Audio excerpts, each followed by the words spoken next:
Amigos de Radio Victoria Ojo con esa televisión, a continuación vamos a conversar con el internacionalista William Santana en su segmento Diplomacia a su alcance.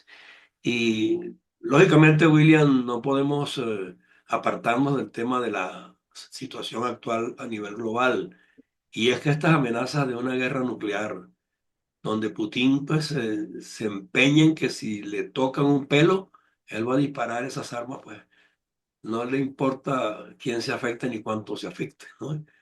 Y ha llegado a decirlo en esos términos.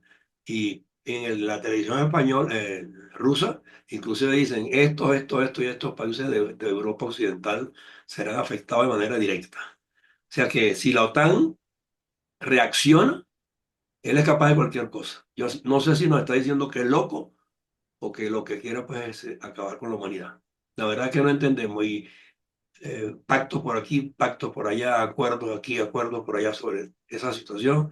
Se han firmado tratados de todo tipo y al final estamos inmersos en una eventual guerra mundial, pues, que no debería llegar, ¿no? Pero Mm. bueno, no sé qué piensas, como, quién va a morigerar esto? ¿Quién le va a poner coto a esto? ¿Quién le va a poner un freno? Porque en Estados Unidos están en una transición que Biden toma decisiones y Trump, aunque no las convalide, o sea, no puede hacer nada, ¿no? Y es, digamos, la única fuerza global que en estas circunstancias pudiera, de alguna forma, pues, tomarle el pulso a la cuestión, ¿no? Más bien, Estados Unidos está movilizando armas y tropas que no sabemos con qué fin, si es intimidatorio, si es estratégico o qué. No sé, yo a esta altura del juego estoy más confundido que nunca, aunque estoy lejos, tengo la preocupación de que va a repercutir aquí, querámoslo, ¿no? Mm. No Sí, sé, buenos días, José Antonio. Eh, Buenos días, José Antonio. Bueno, efectivamente, voy a comenzar por comentarte algo. Durante el tiempo yo estuve relacionado con los asuntos de desarme y el tiempo durante el cual yo he seguido de manera permanente este tema, pues siempre ha sido mi interés y incluso estoy terminando un libro sobre desarme y control de armamentos, aspectos jurídicos y políticos, este, que en estos momentos pues es un asunto de, de la atención mundial, puesto que estamos en el momento, yo creo que más crítico después de la crisis de los misiles en Cuba, que esto fue en 1962. sí, Y te lo digo porque un breve recuento de lo que ha sido la evolución de el control de armamentos nucleares, porque no podemos hablar de desarme nuclear, sino de control de armamentos, ha sido no solamente en las normas que se han creado, los diversos tratados, que el más importante es el Tratado de No Proliferación Nuclear, lo que llaman la piedra angular, sino incluso no son normas, sino son convenciones de carácter moral, lo que ha sido todo el trabajo de la primera Comisión de Naciones Unidas sobre la materia y lo que se ha trabajado en la conferencia de desarme, que ha sido la prohibición total de los ensayos nucleares, que fue un gran logro para la humanidad y sigue siendo un gran logro para la humanidad, a pesar de que Rusia se retiró del tratado. Pues este es el asunto más grave que está sucediendo porque desequilibra totalmente lo que ha sido esta arquitectura para prevenir que se puedan utilizar armas nucleares en el mundo. Todo el mundo conoce lo que sucedió en Hiroshima y Nagasaki, los efectos devastadores, todavía hoy perduran en la memoria de mucha gente. Y el caso es que Putin, que es un señor que eh, está un tanto desquiciado, esas ambiciones de emular a Pedro el Grande, de la Gran Rusia, está utilizando, no está cometiendo, es solamente está cometiendo crímenes de guerra, sino que está alterando el equilibrio mundial que se basaba, porque con este rompimiento, en la destrucción mutua asegurada. Esto tenía que ver con lo siguiente, José Antonio, el uso de un arma nuclear iba a tener una retaliación y eso, por supuesto, iba a causar destrucción en ambos lados. Entonces, eso empezó a desequilibrarse con la incorporación de nuevos estados nucleares en el mundo. Pero, sin embargo, ningún Estado había realizado declaraciones en contrario, que son declaraciones unilaterales de los Estados, lo que es la doctrina Sí, nacional en esa materia no se había alterado, pero incluso en el 2020 las cinco potencias hicieron una declaración conjunta del no uso de la energía nuclear con fines que no fueran pacíficos. Es decir, no iban a detonar una bomba nuclear. El sistema se fundamentaba sobre dos bases. Yo no voy a ser el primero a realizar un ataque y yo no voy a realizar un ataque nuclear a un estado nuclear. Eso lo rompe Rusia con esta nueva declaración. La gente dice que es un umbral, pero no es un umbral. Rusia traspasó los fundamentos del equilibrio de poder en el mundo. Y eso, obviamente, está representando una amenaza que pudiera conllevar a una tercera guerra mundial. He estado oyendo a varios analistas hablando sobre este asunto y todos coinciden en ello, en que se está abriendo la posibilidad de una gran conflagración mundial cuyo epicentro es Ucrania y en las reacciones que ha tenido Rusia frente a los misiles que le ha proporcionado Francia, Inglaterra y los Estados Unidos, misiles de largo alcance. Cuando habla de largo alcance, son misiles de cientos de kilómetros. Pero el misil con el que respondió Rusia no es de cientos de kilómetros. El misil con el que acaba de responder Rusia y que que ha puesto la mayor preocupación en la comunidad internacional, especialmente en Europa, es que esto es un misil de alcance intermedio que además tiene la cualidad de ser hipersónico. Desde su lanzamiento son 9.000 kilómetros por hora y cuando regresa desde el espacio, regresa a una velocidad de 20.000 kilómetros por hora, 20 veces la barrera, 20.000 kilómetros por hora. Además son ojivas de cabezas múltiples que despliega seis cabezas que a su vez cuando se acercan a los objetivos despliegan seis cabezas más. Es decir, son 36 ataques en uno solo, con carga convencional, pero con un poder de destrucción desproporcionado frente a los otros misiles que posee Ucrania en estos momentos.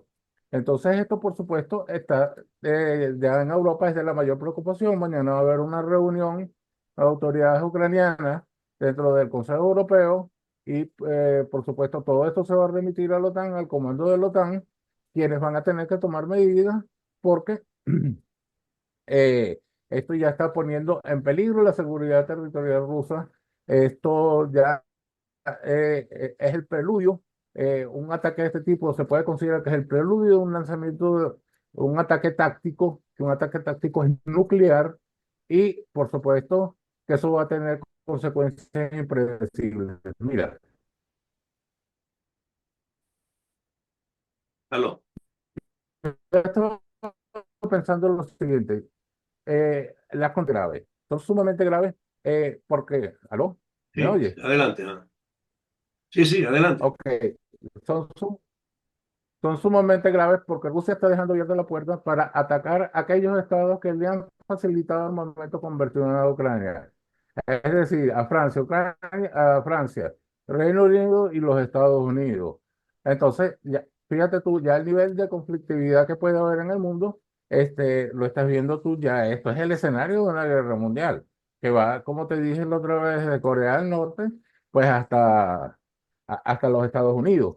Entonces, hay otro elemento más que es el de la posición china. China ha llamado a, a Putin a la moderación, un llamado a la cordura para que cese esa amenaza, porque incluso detrás de Putin están otros mucho más radicales. Ese primer ministro Medvedev dijo que ya las bases de la OTAN eran objetivos de Rusia. Entonces ya esto está tomando un cariz verdaderamente. Estamos en un estado prebélico. Estamos en un estado bélico y en un estado prebélico. El estado prebélico tiene consecuencias impredecibles, pues porque no sabemos lo que pueda suceder. Y si tomamos en cuenta en estos momentos de gran conflictividad, que detrás está China pidiéndole cordura y pidiéndole moderación a Putin. ¿Y esto lo hace por qué? Porque China está esperando de que Putin pueda llegar a la guerra sin causar grandes desequilibrios, pueda ganar la guerra, se pueda lograr una negociación ahora que viene Donald Trump y, y, eh, se quede con algunos territorios, considere que Putin logró sus objetivos y fue vencedor. ¿Y esto por qué lo está haciendo? Porque China tiene un plan ambicioso que es recuperar Taiwán antes del 2027. Y la fecha del 2027 está a la vuelta de la esquina. Sí. Y qué es Es un apoyo lo táctico que le está dando a Rusia en esta no, oportunidad. más que un apoyo táctico, un apoyo interesado? Bueno, Porque allí él va a medir la reacción.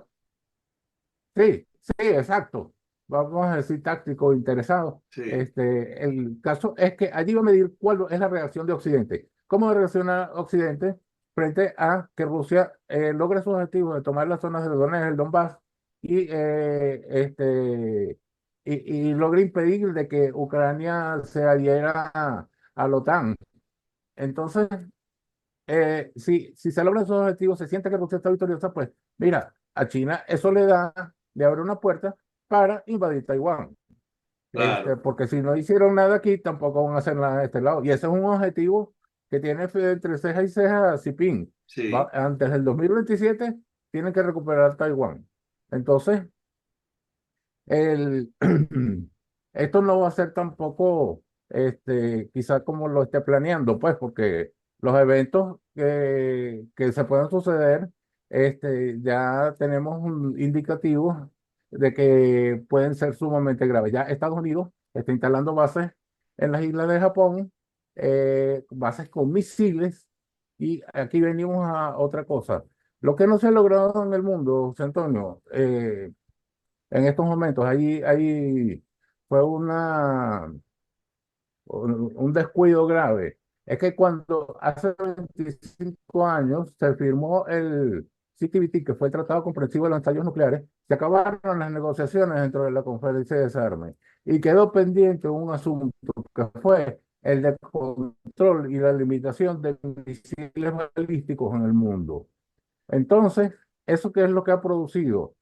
Como las potencias nucleares en ese momento lograron su objetivo de limitar los ensayos nucleares, y esto iba dirigido a aquellos estados, por ejemplo, como India, Pakistán, Corea del Norte, Irán, nucleares, pero tenían la capacidad para arreglar los daños que causaba. Y los estados vamos a decir, poseedores de armas nucleares ya tenían capacidad de hacer las pruebas virtuales. No necesitaban de hacer una prueba física para saber qué efecto iba a causar un arma que ellos diseñaran. Entonces, se dejó ese campo abierto y los misiles ha sido un terreno sin ningún control. Entonces, ya tú ves el de Corea del Norte lanzando misiles, se traspasan capacidades técnicas de conocimientos entre estos países, Irán, Corea del Norte, incluso hasta Cuba, pues, la protagonizando ese tipo de cosas. Y bueno, y los estados poseedores que desarrollan tecnologías que son asombrosas. Hay misiles balísticos con la capacidad de atacar 56 veces, o sea, la capacidad de la velocidad de 56 veces sobre el sonido. imagínate. Imagínate tú, este fue de 11, ahora imagínate uno de 56. ¿Y cuál ha sido la gravedad de eso? José Antonio, un segundo de desequilibrio que hay dentro de la seguridad que se mantenía a nivel doctrinario, porque de lo legal, olvídate, a nivel doctrinario, que es lo más importante aquí. ¿Por qué? Porque en la medida en que tú desarrollas un misil, estás anulando la capacidad del otro de defensa. Ujú. Y cuando el otro se queda sin defensa, entonces volvemos otra vez ¿a qué? Volvemos otra vez a un estado, al estado anterior a la Segunda Guerra Mundial, ¿no? A la Sí, tierra de nadie. Si tú puedes anular la capacidad de defensa y se han desarrollado a la vez capacidad de defensa. Tú has visto que los antimisiles Patriot, que sucedieron aquello en la guerra del Golfo, aquellos famosos, y han sido superados grandemente. claro. Pero para estos misiles hipersónicos, mira, no es tan fácil. Y de allí surgió también otro elemento conflictivo dentro de Rusia y China contra los Estados Unidos por el desarrollo armamentístico en el espacio ultraterrestre. Porque desde el espacio ultraterrestre sí se podían hacer paraguas nucleares, porque los diseños existen. De hecho, Japón tiene uno, los Estados Unidos tienen uno, tú conoces que Israel tiene tres escudos, Europa tiene un escudo, pero no todos esos escudos probablemente tengan la capacidad de De repeler resistir y de repelerse. un ataque con un misil que pueda superar 50 veces la barrera del sonido. Claro. Entonces hay un desequilibrio tan grande dentro de esta materia que en estos momentos solamente la amenaza ya es para encender la alarma roja, porque esto hasta hace poco era innombrable, esto se había convertido en un anatema hablar de los asuntos nucleares, pero ahora no, ahora es un plato de cada día. O sea, ya es algo común, algo que estamos oyendo que antes no se oía, era impensable.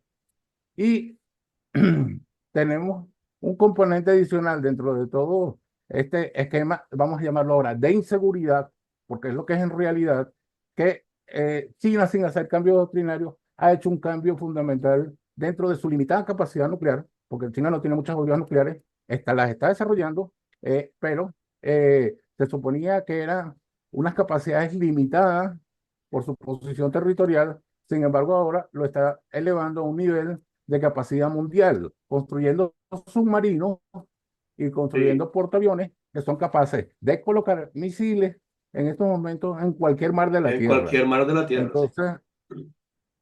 Entonces, José Antonio, lo que a nosotros también nos parecía hasta hace poco eh, exagerado que alguien mencionara la Tercera Guerra Mundial, ya no nos está pareciendo tan exagerado. Ya está sonando a diario Ya sonaron los cañones de la en guerra, ya sonaron. cualquier. Esos lanzamientos son eso. Ok, siempre vas a encontrar una reseña sobre alguien que está alertando sobre ese asunto. Sí. Y bueno, finalmente te quería decir el papel de Latinoamérica en este tema, que puede parecer que tiene que ver Latinoamérica con esto. Sí tiene que ver, José Antonio. No, es que ¿Por qué? aquí se firmó inclusive en México un tratado sobre el particular en una oportunidad, justamente. Justamente por eso te voy a decir. Latinoamérica es una zona, la primera zona libre de armas nucleares en el mundo. Esa fue una iniciativa del embajador García Robles, embajador mexicano ante Naciones Unidas, quien invitó a todos los países de Latinoamérica a firmar un tratado de desnuclearización y de uso pacífico de la energía eléctrica. Ese tratado se consolidó con la incorporación en los años 90 de lo que llamaban ABC, que eran Argentina, Brasil y Chile, que habían iniciado desarrollos nucleares, querían ser potencias nucleares, pues estaban bajo dictaduras en ese tiempo, pero sin embargo, finalmente la realidad internacional y, bueno, y vamos a decir, la situación en general, de la presión que se le hizo y los cambios democráticos llevaron a que suscribieran el Tratado de Tlatelolco, que es el de que estamos hablando. Sí, Y Cuba se incorporó posteriormente, es decir, que toda la zona de Latinoamérica y el Caribe se considera una zona desnuclearizada, una zona libre de armas nucleares con relación con el Organismo Internacional de Energía Atómica, y para esto se creó un órgano que es la OPANAL, que tiene su sede en México, que ese organismo actualmente está presidido por Brasil. Un embajador brasileño es el secretario general, y yo creo que correspondería, recién hice un artículo sobre este tema, correspondería que las zonas libres de armas nucleares en el mundo, por su valor, su moralidad en este asunto, porque han sido cumplidores de manera estricta y cabal de lo que se comprometieron. Entonces, soliciten tanto a las Naciones Unidas, a la OIEA, como a quien ellos consideren dentro de las vías diplomáticas para que Rusia se retracte de estas amenazas, se pero retracte ocurre Putin todo lo contrario, ocurre todo lo contrario. Entonces ves a líderes de este continente que se declaró a sí mismo enemigo de la nuclearización. Hay gente y gobernantes, o sea, que de alguna manera se identifica con aquella causa violenta y con sus líderes.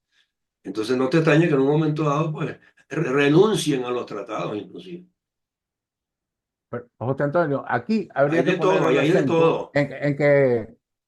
pero aquí habría que poner el acento en que este no es un tema ideológico ni político, No, este es pero un tema ellos lo han que convertido en eso. es inherente a la paz y la seguridad internacionales, ¿Sí? que las alianzas que puedan tener un país de África con, con Rusia no sea óbice para que no cumpla con lo que está estipulado en el acuerdo de Pelindaba, que también declara a África como zona libre de armas nucleares. Mm. Igualmente en el caso de Rarotonga, en el Pacífico Sur, igualmente en Asia Central.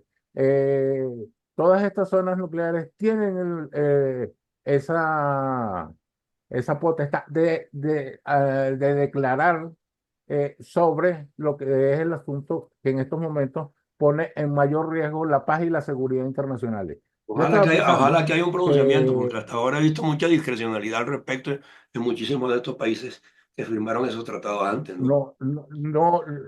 yo estoy un poco asombrado porque no he visto respuestas No ha habido contundentes. ninguna, no ha Quizá habido ninguna. haya que haya líderes que piensen de que esto es una bufonada de Putin, de que él no va a llevar a cabo un ataque nuclear, pero y si lo hacen, ¿cómo van a responder las potencias nucleares? ¿Cómo van a responder los estados que están Ay, alrededor de Rusia? ¿Cómo pues, va a responder China, que es un aliado de Rusia también? Eh, ¿qué elementos tenemos nosotros para decir de que un ataque nuclear no va a tener mayores consecuencias? No los tenemos, no lo sabemos. Entramos dentro de una administración norteamericana con un presidente que es impredecible, un presidente de que nunca estamos seguros de qué posición pueda tomar frente a este tipo de asuntos.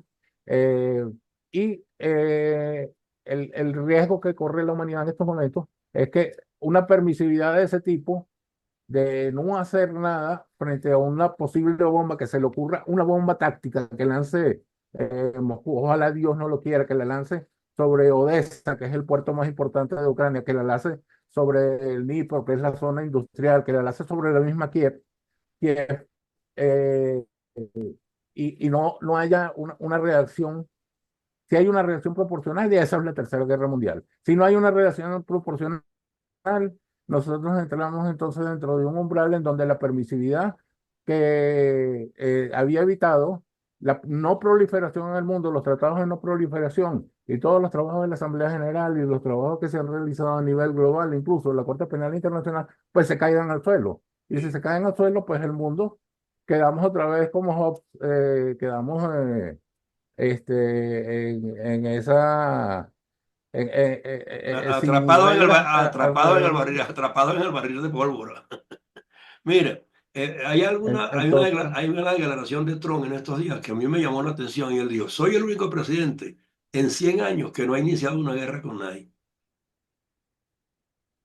eh, Entonces, pero no, es cierto. Ajá, sí, entonces yo no continúa. sé si eso habría que tomarlo en cuenta y es capaz a esta altura del juego de morigerar la situación y ya una vez que vaya a asumir o asuma, o ya está en eso, no sabemos, conversando pues para que esta fuerza desatada decline, ¿no? Vamos a esperar un poquito, pero por algún Mira, lado tiene que venir una solución. yo te voy a decir algo. Esos son, de cierta manera, fanfarronadas. Eso es para el público de galería. Bueno, En muchos casos las declaraciones de Trump, porque en Estados Unidos el presidente no es un autócrata, el presidente no es como el de los países dictatoriales, porque detrás hay un departamento de Estado, hay un Pentágono, hay una exacto, CIA, exacto. hay un Congreso, hay múltiples. La seguridad no se puede dejar en manos de un solo hombre, salvo a los autócratas como en el caso de Putin. Pues Putin está enseguecido de poder porque tiene una cantidad de generales y eh, de la gente, los burócratas de él, eso es precisamente lo que hace peligroso a un autócrata, que concentre todo el poder en sus manos, no haya ninguna oposición, ni oiga razones. Incluso hay un analista que lo comparaba con Hitler, que Hitler no le hacía caso a su Estado Mayor. parece ser que Putin está en las mismas condiciones. Viste cómo ha destituido cantidades generales Sí, en su bueno, ministro de Defensa, y está actuando como el, el único comandante general de las Fuerzas Armadas de Rusia. Es decir, que ahí no hay otra opinión que no sea la de él. Y esto es un peligro adicional que no lo había mencionado, pero bueno, como tú mencionaste de Donald Trump, pues yo traigo también a colación el tema de Putin, que es el hombre peligroso en estos momentos. sí. Bueno, de todos modos vamos a estar pendientes. Yo recibí tu artículo también, que lo voy a difundir igual, le voy a colocar audio para que en vez de leer la gente lo oiga también, Ah, qué porque bueno. vamos en la tónica de que a los articulistas aprovecho para que me sirva de vocero frente a los otros internacionalistas para que los Ok, artículos cómo que no. vayan a publicar los manden por esta vía de Ojo con Eso Televisión, que vamos a empezar a crear una sección de los artículos con voz, ¿ok? Que Ok, son cómo no, José Antonio. una categoría de segmentos adicionales. ¿De Ok, acuerdo? muchas gracias. Ok. Un abrazo y estamos en contacto. Igualmente, un abrazo.